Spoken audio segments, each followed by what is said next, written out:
Good morning बेटा। बेटा ये हम 12th क्लास की ज्योग्राफी का सेकंड लेसन रीड कर रहे हैं आज। तो जो हमारे लेसन का नाम है बेटा वो है विश्व जनसंख्या वितरण घनत्व और वृद्धि। तो इस अध्याय में बेटा हम पढ़ने वाले हैं कि जो जनसंख्या घनत्व है किसे कहा जाता है, जनसंख्या वृद्धि के बारे में पढ़ेंगे, प्रवास के बारे में पढ़ेंगे। यानी प्रवास क्या होता है कि जब लोग एक जगह से दूसरी जगह पर जाते हैं। तो इस लेसन में यानी बेटा हमने ये पढ़ना है। सबसे पहले बेटा मैं आपको बता देती हूँ कि जो जनसंख्या घनत्व की परिभाषा होती है वो ये है कि प्रत्येक वर्ग किलोमीटर में रहने वाले लोगों की संख्या को यानी जनसंख्या को या जितने भी लोग उसमें रहते हैं उसको जनसंख्या घनत्व कहते हैं। यानी प्रत्येक वर्ग किलोमीटर में रहने वाले लोगों की संख्या को जनसंख्या घनत्व कहते हैं। अगर हमने इसमें फार्मूले के हिसाब से या सूत्र में निकालना हो तो बेटा जनसंख्या बाई में क्षेत्रफल, तो इससे हमारा जनसंख्या घनत्व निकल जाता है। तो जो नेक्स्ट आपकी हेडिंग आती है बेटा वो है आपकी कि जनसंख्या सघन आबाद क्षेत्र किसे कहते हैं। सघन का अर्थ होता है बेटा जहाँ पर जो, क्योंकि ये लेसन ही हमारा बेटा जनसंख्या के बारे में है। तो आपने देखा होगा या सुना भी है कहीं पर ऐसे क्षेत्र भी हैं जहाँ पर बहुत अधिक मात्रा में जनसंख्या रहती है और ऐसे भी क्षेत्र हैं बेटा जहाँ पर जनसंख्या बिल्कुल विरल है यानी ना के बराबर हैं। तो सबसे पहले बेटा हम जनसंख्या घनत्व का मैंने बता दिया, जनसंख्या बाय क्षेत्रफल ऐसे आप निकाल सकते हो जैसा कि इसमें आप देख रहे हो। तो इसके बाद सघन आबाद वाले क्षेत्र बेटा कहाँ होते हैं। सघन आबाद वाले क्षेत्र बेटा उन क्षेत्रों को कहा जाता है जहाँ पर अधिक से अधिक मात्रा में जनसंख्या रहती हो। और कैसे निकालेंगे ये हमें पता कैसे चलेगा कि यहाँ पर जनसंख्या ज़्यादा रहती है। तो उसको बेटा हम प्रति वर्ग किलोमीटर से में अगर 200 व्यक्ति रहते हैं ना प्रति वर्ग किलोमीटर क्षेत्र में, तो बेटा वो सघन आबाद वाला क्षेत्र होगा। उदाहरण के लिए बेटा आपका जो यूरोप का उत्तर पश्चिमी भाग है और अमेरिका का उत्तर पूर्वी भाग है वो सघन जनसंख्या वाला क्षेत्र है। इसके अलावा बेटा सघन जनसंख्या रहती जैसे कहाँ पर है, ज़्यादा कहाँ पर रहती है, इसके दो कारक होते हैं बेटा, भौगोलिक कारक और मानवीय कारक। भौगोलिक कारकों में बेटा जैसे जल की उपलब्धता, जहाँ पर जल अधिक मात्रा में होगा, भू आकृति भूमि का सतह अच्छा होगा, जलवायु अगर अच्छी हो तो वहाँ पर यानी लोग सबसे अधिक रहना पसंद करते हैं। इसके अलावा जैसे मृदा यानी मिट्टी अगर जहाँ की उपजाऊ है तो वहाँ पर भी लोग अधिक मात्रा में रहना पसंद करते हैं।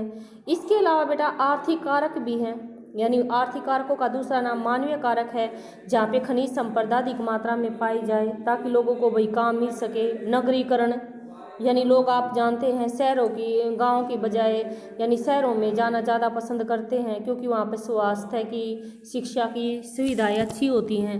इस कारण भी यानी जो है जनसंख्या उसमें अंतर पाया जाता है जनसंख्या वृद्धि में। तो जहाँ पर बेटा ये सब फैसिलिटी होती है वहाँ पर जनसंख्या अधिक होती है। दो कारकों के कारण, भौतिक कारक और आपका मानवीय या आर्थिक कारक।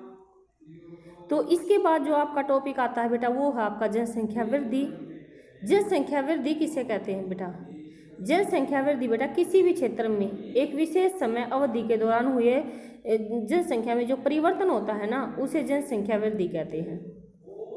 ये डेफिनेशन आप यहाँ से भी याद कर सकते हैं, जो कॉलम आपका दिया हुआ है बेटा इसमें से भी आप याद कर सकते हैं। तो एक इसमें ये भी दे रखा है बेटा जनसंख्या वृद्धि का है ना ऋणात्मक और धनात्मक, यानी ऋणात्मक भी असर हो सकता है और धनात्मक भी। धनात्मक होता है बेटा लाभ होना और ऋणात्मक होता है बेटा हानि होना, यानी जनसंख्या वृद्धि से हानि भी हो सकती है और लाभ भी हो सकते हैं। पहले आप जनसंख्या में वृद्धि की डेफिनेशन भी बेटा यहाँ से पढ़ सकते हैं। जैसे जनसंख्या की वृद्धि समय के दो अंतरालों के बीच एक क्षेत्र विशेष में होने वाले जनसंख्या के परिवर्तन को जनसंख्या वृद्धि कहा जाता है। और उदाहरण के लिए बेटे जैसे 2001 में तो आपकी 102.70 थी और 11 में ये 121.02 हो गई। तो ये दो समय के अंतराल, जो दो समय का अर्थ है बेटा जैसे मैंने 2001 से और 2011 के बीच में जो यानी परिवर्तन हुआ उसे ही जनसंख्या की वृद्धि कहा जाता है। और जनसंख्या की वृद्धि में परिवर्तन जो प्रतिशत में व्यक्त किया जाता है बेटा हमेशा, ये भी याद रखें। नेक्स्ट आपका जनसंख्या, ये हेडिंग आपने इंपॉर्टेंट क्वेश्चन होते हैं बेटा ये एक नंबर के। जनसंख्या की प्राकृतिक वृद्धि तो किसी भी क्षेत्र विशेष में दो समय अंतरालों में जन्म और मृत्यु, जैसे 2001 और 11 के बीच में बेटा जितने बच्चों की मृत्यु हुई और जितने बच्चों ने जन्म लिया, उसी के अंतर को प्राकृतिक वृद्धि दर कहा जाता है। और वास्तविक वृद्धि दर ये तब होती है बेटा जब वास्तविक वृद्धि यानी जन्म माइनस मृत्यु प्लस आप्रवास प्लस माइनस उत्प्रवास, ये ऐसे जनसंख्या की वास्तविक यानी कितने बच्चों ने जन्म लिया, कितने उसमें से मृत्यु को प्राप्त हुए, कितने आप्रवास होता है बेटा किसी स्थान से दूसरे स्थान पर लोग जाते हैं। जैसे हमारे देश से अगर अमेरिका में लोग जाते हैं तो उसको बोलते हैं आप्रवास। अगर उस देश के लोग अमेरिका के देश भारत में आते हैं तो उसको बोलते हैं बेटा उत्प्रवास। तो इस तरह बेटा वास्तविक वृद्धि निकाली जाती है, यानी कितने जन्म लिए, कितने मृत्यु को प्राप्त हुए, उसके बाद कितने लोग उस स्थान से दूसरे स्थान पर गए, कितने हमारे देश में आए। नेक्स्ट आपकी हेडिंग है बेटा जनसंख्या की धनात्मक वृद्धि, यानी फायदा क्या होता है। धनात्मक तो वृद्धि तब होती है बेटा जब दो समय अंतरालों के बीच जन्म दर मृत्यु दर से अधिक हो, यानी जन्म दर अधिक होगी और मृत्यु दर कम होगी तो वो धनात्मक होगी बेटा। क्यों? क्योंकि वहाँ पर फैसिलिटी है, लोग जन्म ले रहे हैं, मृत्यु को प्राप्त नहीं हो रहे, तो वो वहाँ पर धनात्मक बोला जाएगा। और यदि दो समय अंतरालों के बीच जनसंख्या कम हो जाए, यानी जन्म तो ले रहे हैं लेकिन बच्चे जीवित नहीं रह पाते, यानी मृत्यु दर से मृत्यु दर ज़्यादा है, तो वो ऋणात्मक वृद्धि दर कहलाएगी बेटा। प्रवास की बेटा डेफिनेशन मैंने बताई दी थी, जब लोग एक स्थान से दूसरे स्थान पर जाते हैं तो प्रवास होता है। एक ये फॉर्मूला है बेटा आपका, आपने इसको अच्छे ढंग से याद भी करना फॉर्मूले को। ये वाला जो आपका फॉर्मूला है, ये वाला ये आपने याद भी करना बेटा। जनसंख्या परिवर्तन के घटक और इसको कैसे निकालते हैं, प्रति हजार में निकालते हैं बेटा। वैसे मैं आपको बता भी दूं, जैसे प्रति हजार बच्चों पर जो बच्चे जन्म लेते हैं उसको तो हम जन्म दर में निकालेंगे, और प्रति हजार बच्चों पर जो बच्चे मरते हैं उसे मृत्यु दर भी कहते हैं बेटा। और मृत्यु दर और जन्म दर के बीच के अंतर को बेटा प्राकृतिक दर भी कहते हैं। प्रवास मैंने बता दिया बेटा जो एक स्थान से दूसरे स्थान पर जाता है। जन्म दर क्या, प्रति हजार व्यक्तियों पर जितने बच्चे जन्म लेते हैं जन्म दर निकाल सकते हैं। प्रति हजार व्यक्तियों पर जितने बच्चों की मृत्यु होती है मृत्यु दर निकाल सकते हैं। प्रवास एक स्थान से दूसरे स्थान पर जाने वाले लोगों को बेटा प्रवास कहा जाता है, ऐसे हम इसको निकाल सकते हैं। नेक्स्ट है आपका, ये मैंने डेफिनेशन बेटा बताई दी आपसे, प्रवास और आप्रवास और उत्प्रवास। ये उद्गम स्थान भी आप कह सकते हो जहाँ से लोग गमन करते हैं उस स्थान को उद्गम कहते हैं, और जिस स्थान में आगमन करते हैं यानी जहाँ पर रहते हैं उसे गंतव्य कहते हैं बेटा। आप्रवास और उत्प्रवास मैंने अभी बताया था कि प्रवासों में जो किसी नए स्थान पर जाते हैं तो आप्रवास हो गया, और जब एक स्थान से बाहर चले जाते हैं या किसी जैसे भारत से अमेरिका के भारत में आ गए तो उसे उत्प्रवास कहते हैं। इसके बाद आपकी जो हेडिंग है वो है बेटा ये कि जो आपका ये है ना क्वेश्चन है कि इसके जो जनसंख्या वृद्धि है इसको दो कारक होते हैं बेटा प्रवास के, यानी क्वेश्चन ये बनेगा कि प्रवास के कारण क्या हैं। तो प्रवास के बेटा कारक दो हैं, एक तो प्रतिकर्ष कारक है, एक अपकर्ष कारक है। ये जैसे प्रवास तो आप जानते ही हैं कि एक स्थान से दूसरे स्थान पर जाना, लेकिन कई बार हम एक स्थान से दूसरे स्थान पर दो कारणों से जाते हैं, एक तो प्रतिकर्ष कारक के कारण, एक अपकर्ष कारण के कारण। प्रतिकर्ष में क्या लिखेंगे बेटा, मान लीजिए हम बेरोजगार हैं, रहन सहन की हमारी सुविधा नहीं है, या हम गरीब हैं, या हमें कोई राजनीतिक दल हमें सता रहा है, या महामारी यानी बीमारियां फैली हुई हैं, या यहाँ की जलवायु अच्छी नहीं है, या अशांति है। अगर इस कारण से हमें दूसरे स्थान पर जाते हैं ना बेटा प्रवास करते हैं तो उसे प्रतिकर्ष कारक कहते हैं। और अपकर्ष में क्या होगा बेटा, अगर काम के बेहतर अवसर, रहन सहन की, अगर हम कहाँ पर जाना पसंद करते हैं जहाँ काम हमें अच्छा मिलता हो, रहन सहन की अच्छी सुविधा हो, शांति हो, अनुकूल जलवायु हो, तो हम वहाँ पर जब हम इन सब चीज़ों को देखकर किसी दूसरे स्थान पर जाते हैं तो बेटा वो आपका अपकर्ष कारक होता है।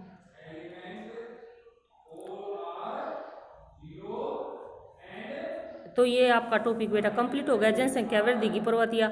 ये मैंने आपसे बता ही दिया था कि भाई हमें मानवीय कारक हैं और आर्थिक भौतिक कारक है, तभी हमें जाते हैं एक स्थान से दूसरे स्थान पर। मानवीय में जैसे मैंने बताया था कि भाई नगरीकरण है, शिक्षा वगैरह है या काम धंधे के उसमें जाते हैं हम।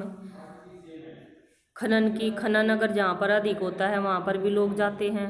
भौतिक में बैठे मैंने बताया था कि जैसे भू आकृति है, मृदा है, जल की उपलब्धता है, वही था बेटा उसमें टॉपिक था। अब जो लास्ट आपका टॉपिक आता है ना बेटा, वो आता है आपका ये जनांकीय संक्रमण। ये बचता है बेटा आपका लास्ट टॉपिक है। इसका सिद्धांत सबसे पहले मैं बता दूं बेटा, जनांकीय संक्रमण सिद्धांत का उपयोग किसी क्षेत्र की जनसंख्या के वर्णन तथा भविष्य की जनसंख्या के पूर्व अनुमान के लिए किया जाता है। इसकी हेडिंग बेटा आपने बिल्कुल याद रखनी है, ये परिभाषा कि हम जनांकीय संक्रमण का उपयोग करते क्यों हैं। यानी किसी क्षेत्र के वर्णन, यानी किसी क्षेत्र की जनसंख्या का वर्णन जानना हो तथा भविष्य की जनसंख्या के पूर्व अनुमान के लिए, यानी पहले ही हमने अनुमान लगा लेना चाहिए कि भाई यहाँ की जनसंख्या ऐसी है तो इसके लिए किन संसाधनों का हमें व्यवस्था करनी है, तो उसको किसके द्वारा निकाल सकते हैं, जनांकीय संक्रमण। इसमें 3 अवस्थाओं के द्वारा निकाला गया बेटा। यानी प्रथम अवस्था में क्या होता है, इसकी 3 अवस्थाएं बेटा, प्रथम, द्वितीय और तृतीय। प्रथम अवस्था में आपको बता देती हूँ प्रथम अवस्था क्या है। इसमें एक मिनट बेटा, ये रही बेटा प्रथम अवस्था में क्या होता है बेटा, अगर जनांकीय संक्रमण का सिद्धांत हमें यूज करना हो तो इसमें क्या होता है बेटा, जन्म दर तथा उच्च मृत्यु दर। यानी उच्च जन्म दर होती है, यानी ज़्यादा तो जन्म लेते हैं बच्चे और ज़्यादा ही इसमें मृत्यु दर होती है। ये आपका ऐसे ये निकलेगा, ये होता है प्रथम अवस्था में। धीमी जनसंख्या वृद्धि दर होती है इसमें, ज़्यादातर लोग खेती का काम करते हैं। इसमें जीव प्रत्याशा बहुत कम होती है, क्योंकि जितने बच्चे जन्म ले रहे हैं उतने ही मृत्यु को प्राप्त हो रहे हैं, तो जनसंख्या तो कम होगी ही। और जो बच गए थोड़े बहुत खेती करते हैं। और आपको पता ही जब उच्च मृत्यु दर है तो जीवन प्रत्याशा भी कम होगी और लोग अधिकतर अशिक्षित होते हैं बेटा प्रथम अवस्था में। ये आपने पॉइंट बेटा याद रखने हैं।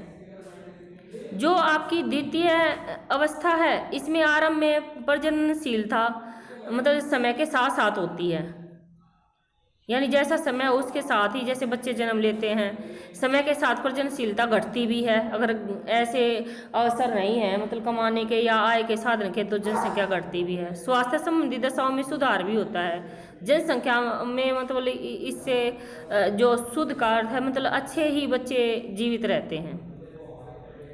इसमें क्या है, इसमें आप ये बिल्कुल ऐसे ही पढ़ सकते हो कि द्वितीय अवस्था के आरंभ में प्रजननशीलता ऊंची बनी रहती है किंतु यह समय के साथ घटती है और यह अवस्था घटी हुई मृत्यु दर के साथ ही आती है। स्वास्थ्य संबंधी दशाओं स्वस्थता में सुधार के साथ साथ मृत्यता में यानी मरने वालों की संख्या में कमी आती है और इसी अंतर के कारण जनसंख्या में होने वाला शुद्ध योग उच्च होता है बेटा। तीसरी जो अवस्था है या अंतिम अवस्था है वो तीसरी अवस्था है या तृतीय अवस्था भी कहा जाता है। जन्म दर और मृत्यु दोनों ही घटती है बेटा। इसमें जनसंख्या या तो स्थिर होती है या बहुत ही कम धीमी गति से होती है तीसरी अवस्था में। और जनसंख्या नगरीय तथा शिक्षित हो जाती है, इसमें तकनीकी ज्ञान भी हो जाता है। तो इस तरह बेटा ये तृतीय अवस्था के आपने 3-4 पॉइंट्स से याद रखने हैं। तो क्या है बेटा रिजल्ट क्या निकला इसका, रिजल्ट निष्कर्ष यानी ये निकला है कि यह कहा जा सकता है कि जनांकीय सिद्धांत से भविष्य की जनसंख्या का पूर्व अनुमान लगाया जा सकता है। कहने का अर्थ ये है। तो आपका लेसन बेटा कंप्लीट होता है। थैंक यू बेटा।